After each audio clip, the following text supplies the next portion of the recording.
I never imagined the person I trusted most would ask me to kneel not for love, not for forgiveness, but for someone else. A man I'd never wronged.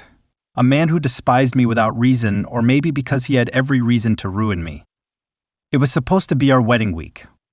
The house was filled with jasmine-scented candles. Her gown hung like a dream in our shared closet, and I'd written vows so raw they bled from the page.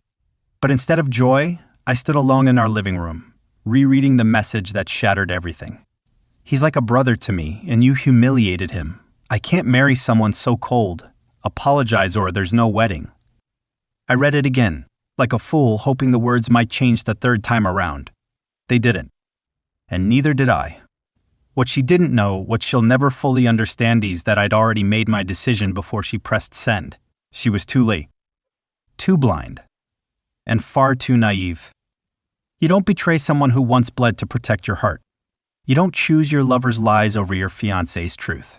And you certainly don't try to blackmail a man who's already walking away. So, no, I didn't apologize. Not to him. Not to her. Because I'd already called it off. And now, as I look back, I see everything I was too in love to notice. The way his gaze lingered. The nights she came home late. The lies layered so delicately beneath sweet words. This isn't just the story of a wedding that never happened. It's the story of how I learned to love the silence after betrayal. And how I chose revenge over regret. Her name was Aisha. She had the kind of smile that made you believe in peace again even if you'd lived most of your life inside a storm. I met her 3 years ago at a friend's engagement party. She wore a light blue dress, nothing extravagant, but she glowed like the moon on water, soft, distant, beautiful. And yet, she spoke to me like we'd known each other forever. She laughed too loudly, interrupted stories with questions that made them better, and had a terrible habit of biting her lower lip when she was nervous. I fell fast, and I fell hard. I wasn't some hopeless romantic. I'd seen enough failed relationships to make me skeptical. But with her, everything slowed down. She made me feel seen, important, safe. I introduced her to my family. My mother, a retired teacher with a hawk's eye for deception, actually smiled. Said she liked her. That never happened. I thought it was fate. We dated for 2.5 years. We traveled together. Laughed until it hurt. Fought like fire and water, messy, intense, but somehow always came back to each other. We got engaged on a hilltop in Marie, surrounded by fog, as if the world had paused for just us. Then came him. Raheel. He was introduced as a childhood friend.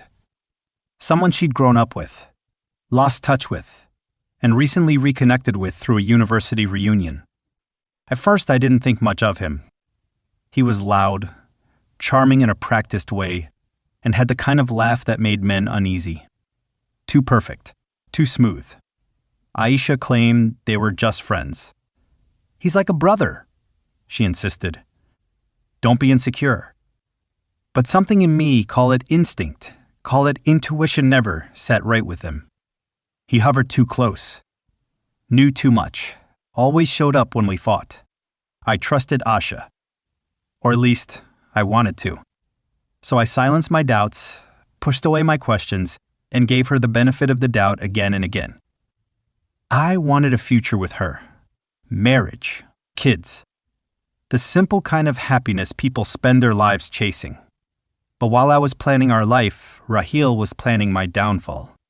He began weaving story-subtle accusations, twisted truths, whispering doubts into Asha's ears, painting me as controlling, jealous, even abusive. I only found out later how far his lies had spread. And Aisha listened. She questioned me, then herself. Until one day, she stopped questioning him. The woman I loved, the woman who once swore I was her forever, now believed a man who'd slithered back into her life with poison laced in charm. And that's where our love story started to crack. Not with a bang, but with a whisper. A whisper that would grow into betrayal. One I wouldn't forget. One I wouldn't forgive. It started with a single lie so small, so perfectly placed that I almost didn't notice it. Aisha came home late from dinner with her colleagues. I was sitting on the couch, scrolling through pictures of wedding venues she'd bookmarked on her laptop. When she walked in, she looked flustered. Her hair was messy, lipstick half faded, and she smelled faintly of a cologne I didn't wear. "Long meeting?" I asked, glancing up. "Yeah," she said, avoiding my eyes.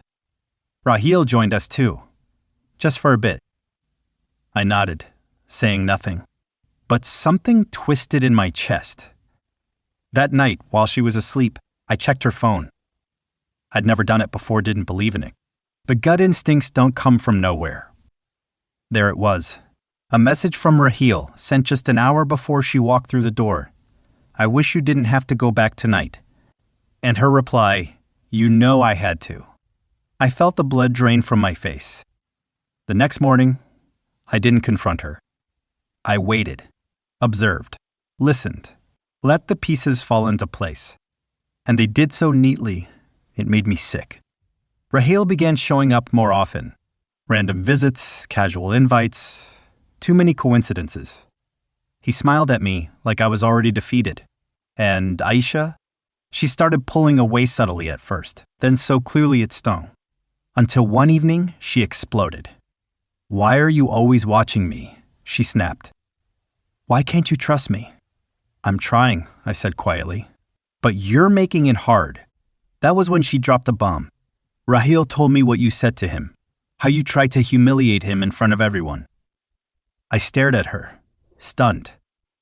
"What are you talking about? I haven't even spoken to him alone. He said you threatened him, that you said he was trying to steal me." And there it was. The lie. The one that changed everything. From that moment on, I realized this wasn't just about miscommunication or doubt. This was sabotage. Raheel had poisoned her against me. And worse, she let him. That night, I realized I wasn't fighting to protect our love anymore. I was fighting to survive its destruction. And I didn't know if I wanted to keep fighting at all. I tried to fix it. God knows I tried.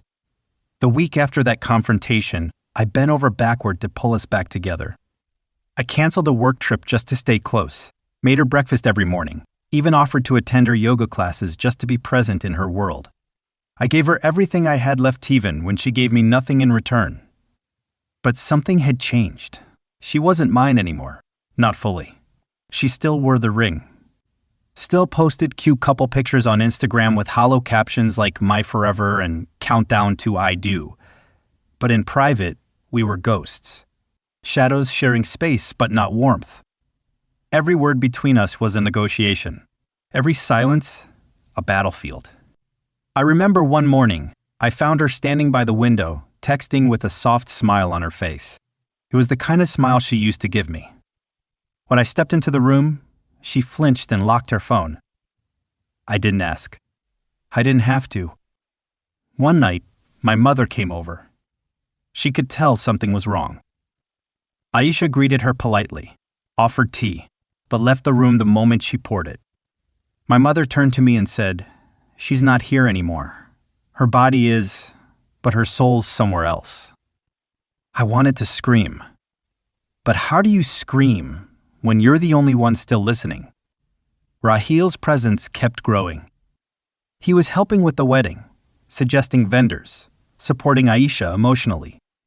I told her I wasn't comfortable with him being so involved. She snapped. "You're just insecure. He's my friend, and he's been there when you haven't." That hurt. Deeply. I'd sacrificed everything for her. My pride. My time. Even my family's respect when they started asking questions I didn't have answers for. Then came the engagement party. She insisted Raheel attend.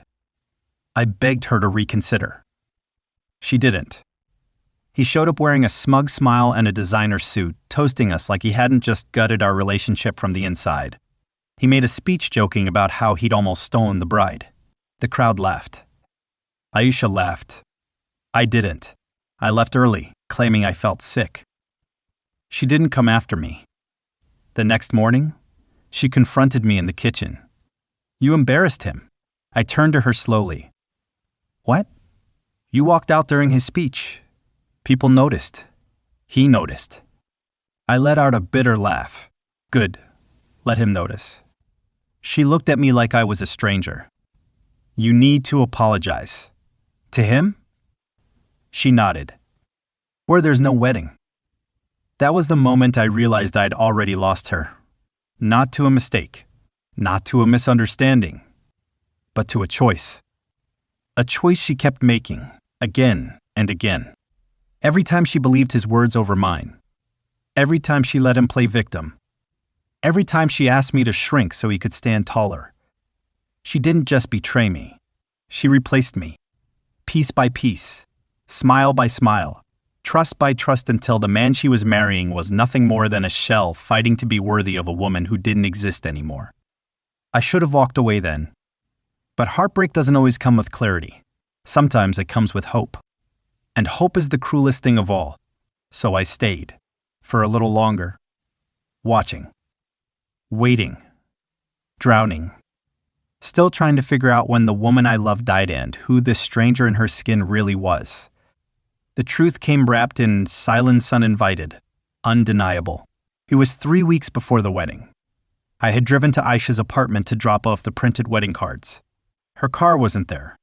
I almost turned back, but something in me said go inside. I still had a key. I hadn't used it in weeks. That should have been a sign. The apartment was quiet. Too quiet. The kind of quiet that suffocates. I walked in slowly, the box of cards tucked under my arm. That's when I heard Italo murmur coming from her bedroom. A voice that didn't belong to her. Raheel. I stood frozen, just outside the half-closed door. I didn't breathe, just listened. I told you, he said, chuckling softly. He's too proud to leave. He's still hanging on. Then her voice soft, guilty. But what if he finds out? He laughed again. Let him. It's not like he can prove anything. Besides, he'll never believe you'd cheat before the wedding. He thinks you're still his angel. Silence. Then the rustling of sheets. I didn't need to see more. I dropped the box right there on the floor and walked out. The sound startled them. I heard Asha call my name, but I didn't stop. I didn't scream. I didn't throw things. I didn't demand answers, because I didn't need them anymore. In that moment, everything fell into place the way she'd flinched when I entered her room. The urgency in her defense of him, the distance, the manipulation. I wasn't fighting for love anymore. I was just refusing to admit I'd been fooled. And the worst part? I hadn't lost her to Raheel. I'd given her away piece by trusting her when I shouldn't have. That was the day something inside me snapped. After that day, I didn't answer her calls. Not out of anger. Not out of pride. But because I didn't know what I'd say that wouldn't destroy both of us. She messaged me 3 times that night, each more frantic than the last. Please let me explain. It's not what it looked like. I made a mistake, but it was what it looked like. A betrayal with no disguise. I didn't reply. I didn't block her either. Let her twist in the same uncertainty she'd left me drowning in for months. The next morning she showed up at my door, eyes swollen, her voice breaking before she said my name. I didn't let her in. I just need 10 minutes, she whispered. For what? I asked. To lie to me again? Her lips trembled, but she didn't answer. She knew. I heard him, I said. I heard everything. I don't need a confession. She covered her mouth with her hand, like it could somehow hold back all the guilt she hadn't been willing to show until now.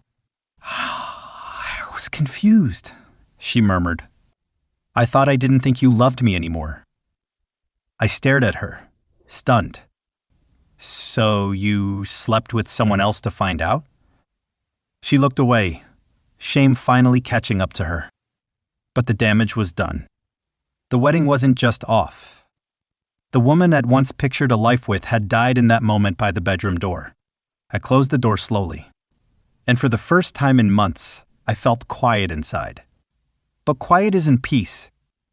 It's just the sound that comes after an explosion when the dust hasn't settled yet and your heart's still bleeding from the blast. For days I disappeared. I didn't go to work. Didn't talk to friends. just existed in that limbo between grief and rage. And Raheel? He didn't even bother hiding anymore. He posted pictures with her, subtle. Not too close, but enough to make people wonder. Mutual friends reached out, asking if we'd broken up. My own family wanted answers. But I didn't speak. Not yet. Because I had a plan. Not to get her back. Not to fix what was broken. But to take back what he'd stolen: my name, my pride, my story. Raheel didn't just want her. He wanted to be me. He wanted my place, my image, my life. But he'd forgotten something essential. I built everything I had from the ground up. No shortcuts. No lies. And I knew how to tear things down even faster than I built them. I started with his reputation. I contacted an old college friend who'd gone into investigative journalism. I sent him what I had: screenshots, timestamps, even her messages begging for forgiveness. It didn't take long for him to dig up Raheel's past. Turns out, Aisha wasn't the first woman he'd charmed his way into. There was another married. It ended in scandal, a quiet divorce, and hush money. I didn't have to lift a finger to make that public. Within a week, a blog post titled "The Man Behind the Smile: What Raheel Doesn't Want You to Know" went viral in our circle. It didn't name Aisha directly, but it didn't need to. The whispers began. So did the distance. She stopped appearing with him in photos. Her Instagram captions turned vague. Raheel, once smug and unstoppable, suddenly looked unsure, like the ground beneath him wasn't as solid as he thought. He tried to confront me, cornered me outside my gym one evening. "You think you're clever?" he hissed. "You think this scares me?" I looked him dead in the eyes. "No, but I know something else does." He didn't ask what. He just stared. Because men like Raheel don't fear consequences. They fear exposure. They fear the truth more than anything. "You used her," I said calmly. "Played her just to win against me, but now she knows what you are." He scoffed. "She'll come back. Women like her always do." But his eyes were uncertain. And that's when I knew I'd already won. Not because I ruined him, but because I walked away without needing to finish the fight. When Aisha called again, this time crying, begging, I answered. Not for her, but for closure. "I didn't know who he really was," she sobbed. "You have to believe me." "I do," I said. "Now. But I never stopped loving you." I let that hang in the air. "You just stopped protecting me," I replied. "And that's not love." She went quiet. "I never asked you to be perfect," I continued. "But I asked you to choose me. Every day. Even when it was hard. I know. But you chose him. Over and over. Until it was easy." More silence. Then a whisper. "Do you hate me?" "No," I said.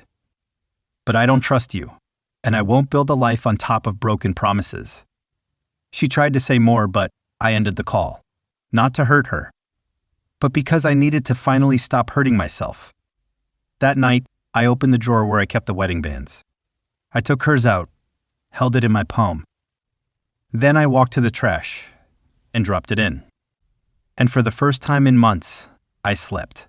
Not because the war was over, but because I'd finally stopped trying to save someone who didn't want to be saved. The week before the original wedding date, Aisha invited me to meet her one last time. "No expectations," she said. "Just a conversation. Closure."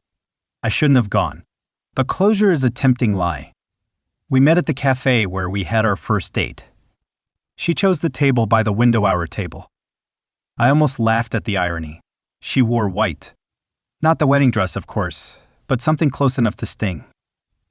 Her eyes were softer than I remembered, not filled with guilt, but with something more dangerous: nostalgia. "I missed you," she said, voice barely above a whisper. "I haven't missed who you became," I replied. That silenced her. She looked down at her coffee, untouched. "I know I hurt you. I know there's nothing I can say that fixes it. But I need to tell you why." I leaned back, arms crossed. "You cheated. That part's clear. It wasn't just about Raheel, she said quickly, eyes wet. I felt unseen, like I was falling out of your life slowly, and he just caught me at the right moment. I stared at her. No. He pulled you. You didn't follow jumped. You chose him. She didn't argue. Just nodded slowly. You kept telling me to trust you, I continued, while hiding messages, defending him, making me feel like I was going crazy for noticing the obvious. I was scared, she whispered. No, I snapped. You were selfish. There's a difference. Her lips trembled, but she didn't look away. I didn't know how to stop it once it started. You could have told me the truth. I thought I could manage but keep you. Keep him as just a friend. I didn't expect to feel something again, something different. And yet, I said coldly, you still accepted my ring. Tears finally spilled down her cheeks. Because I loved you. No, I said. You loved being loved by me. But when it came time to fight for me, to protect what we had do vanished. She looked broken, but I didn't feel satisfied. Just exhaustion. I came here to say I'm sorry, she said quietly. And to tell you I ended things with him. I let out a humorless laugh. So now that you've been betrayed by the man you betrayed me with, you want to come back? Her face crumpled. Do you think I'm some safety net? That you can fall back into my life now that your recklessness has cost you everything? No, she said, shaking her head. I don't expect forgiveness. I wanted you to know that I finally saw it. I see how wrong I was, how cruel I was. I stood up slowly.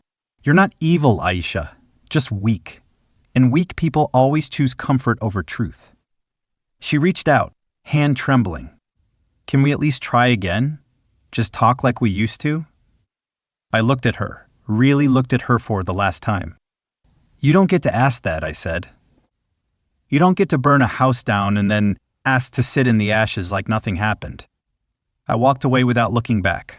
As I stepped outside, the air hit me like a rebirth. Cold. Sharp.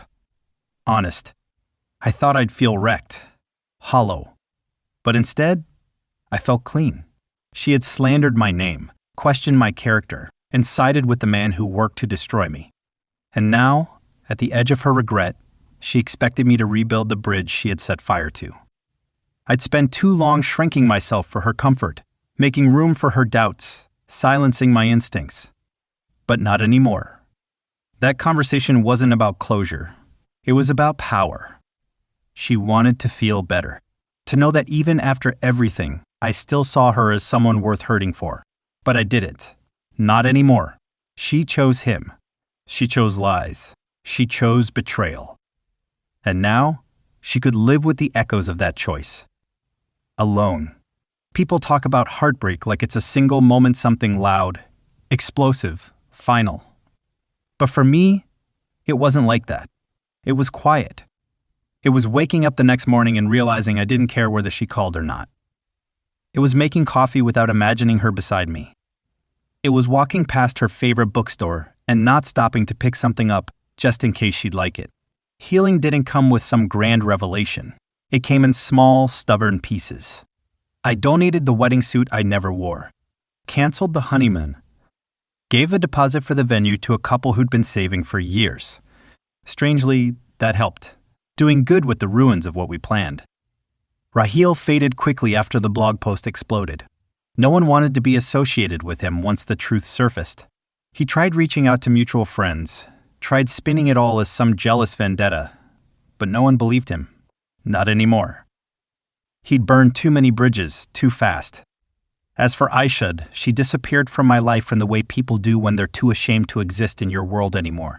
She quit her job, deleted her socials, moved to another city, from what I heard. But I didn't chase answers. I didn't follow her trail. Some wounds don't need closure. They just need distance. I thought about love a lot after that. What it means, what it doesn't. I used to believe love meant loyalty, forgiveness, unconditional devotion. Now, I believe love is a choice one you make every single day. In moments of doubt, in moments of fear, you choose who you protect, who you defend when the world tests you. Aisha failed that test. And it's not hate I carry for her. It's not even resentment. It's clear. She wasn't a villain. She was just someone who didn't know how to value what she had. And maybe I wasn't the perfect partner either. But I loved her honestly, fiercely, fully. I'd rather be the one who was betrayed than the one who betrayed. That's something I can live with. People often ask me if I'll ever trust again. If I'll ever love someone the way I loved her. The answer? I'll love better. Not deeper. Not more desperately. Just better. With my eyes open. With my boundaries clear. With someone who sees me and never asks me to apologize for being enough. Because that's what I learned. The right person won't make you prove your worth. They'll know it. And they'll guard it like something sacred. Just like I should have guarded my own. It's strange, really, how something you thought would break you becomes the very thing that sharpens you. In the beginning, I thought her ultimatum was the climax. Apologize or no wedding. But the truth is, that was just the echo of a decision I'd already made. I didn't walk away because of her betrayal. I walked away because I finally remembered who I was before I bent myself trying to earn someone's love. She thought she was forcing me into a corner, making me choose between pride and partnership. But what she didn't know was that I had already made the call. I wasn't going to kneel to someone who didn't stand up for me. Looking back, I don't regret loving her. I regret giving more chances than she deserved. I regret doubting myself just to keep someone who couldn't even hold a single line of loyalty. But I don't carry anger anymore. What I carry now is the truth. And truth has a way of setting you free even when it comes dressed in heartbreak. The wedding never happened. The venue, the flowers, the guests, all faded like a dream I finally woke up from. And in its place, there was just me. Raw, honest, and still whole. That's what no one tells you. When you survive betrayal, you come out scarred but never smaller. You grow, you learn, you choose yourself. And in doing so, you find something better than revenge. You find peace. So no, I didn't apologize. Not to Raheel. Not to her. Because I had nothing to apologize for. I loved it purely. I trusted blindly. And when the truth came out, I didn't fall apart. I let go. And sometimes, that's the bravest thing you can do.